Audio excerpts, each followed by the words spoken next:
even without any regulations, they should be doing this.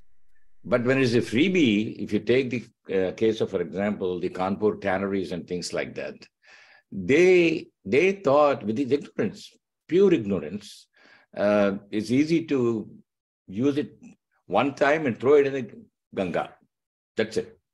Because they thought at that time it was profitable for them. Waste treatment or anything to do with used water is a waste of time and money. That's the way they looked at it, because it's a freebie. And if there is a value for the water, now, my friends tell me when I go to India, Prakash, what is the problem here? We are buying the lorry of water for 300 rupees. Now, how long is it going to be 300 rupees? I don't know what the rate is now. I think at least it went up to $1,000 in Hyderabad, I think. So when the pocketbook hurts, then people will react. When the disaster hit, governments react.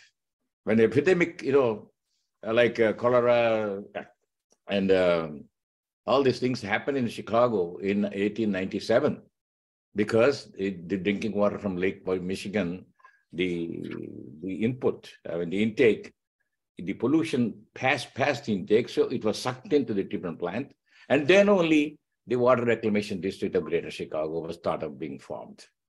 That is in 1889. So all these things, when the disasters happen, the public will, the governments will react, which are elected by the public, or they're autocratic. For them, it doesn't concern. Whereas in industry, they are there to make money. So any bit of waste, in any direction is going to go, they're going to take charge of it.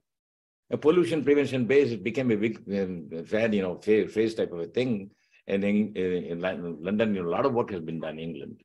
And here also, the recycling, first of all, only single use, then they put the loop in there. Ultimately, we'll have some kind of a little waste. Instead of maybe discharging 100 tons of waste, probably you will just discharge only a couple of kilograms of waste. If you really make it, so it's so-called circular economy. So whatever Dr. Mani is talking about, I fully agree with him. He is an industry man. He has to make money so that he can get promoted. Anybody for novel ideas, this is the way it goes. So that's the bottom line. You have to be cognizant of the fact. Unfortunately, you have to walk the talk. So talk is cheap. Absolute talk is cheap. So when somebody walks the talk, really, I mean it. I do that. 20 years ago, I retired. Deliberately to do something. I'm a Rotarian. See, my background is, I put that thing there.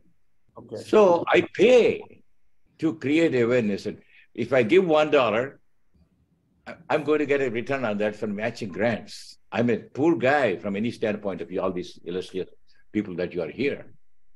I'm doing a plastic waste recycling project in Vizag. That's going to be inaugurated December 11th at 4 p.m. I'm not going because I've already been to India twice. So what I'm saying is that money is right on the target. So even here in Chicago, we are encouraging for the industrial waste pollution control by passing ordinances. They don't discharge all these things with metals and heavy metals and stuff like that. Now the biggest thing that's going on here, we have to watch it about the forever chemicals. You must have heard about those things. What's going on?